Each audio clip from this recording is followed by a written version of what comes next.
আসন্ন champions trophy ক্রিকেটে শিরোপা জয়ের স্বপ্ন দেখছেন বাংলাদেশের কোচ ফিল সিমন্স।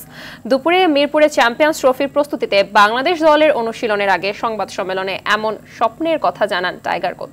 সামর্থ্য অনুযায়ী খেলতে পারলে বাংলাদেশের সামনে ভালো সুযোগ রয়েছে বলে মনে করেন তিনি। আতিকুল ইসলাম শাকিলের রিপোর্ট।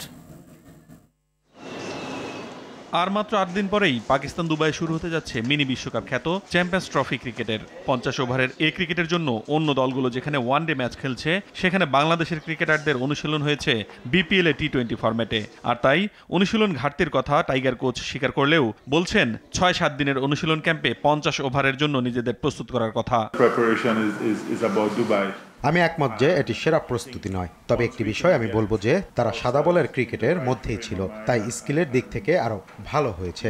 পরবর্তী ৬-৭ দিনে শুধু তাদের ৫০ ওভারের ক্রিকেটের জন্য প্রস্তুত করতে হবে। প্রস্তুতি ঘাটতি মানলেও দলের লক্ষ্য থাকবে সর্বোচ্চই। কোচের দাবি, বাংলাদেশের সামর্থ্য আছে শিরোপা জয়েরও। যদি বিশ্বাস না করতাম তবে এখানে থাকতাম না। আমার মনে হয় যখন আপনি কোনো টুর্নামেন্ট খেলতে যাবেন, সর্বোচ্চ প্রস্তুতি নিয়েই যাবেন। নির্দিষ্ট দিনে আপনি সেরা খেলাটাই খেলতে চাইবেন। আমি সবসময় সেই চেষ্টাই করি, দলকেও সে অবস্থাতেই দেখতে চাই। যদি সামর্থ্য অনুযায়ী সেরা খেলাটা খেলতে পারি, তবে আমাদের ভালো সুযোগ রয়েছে।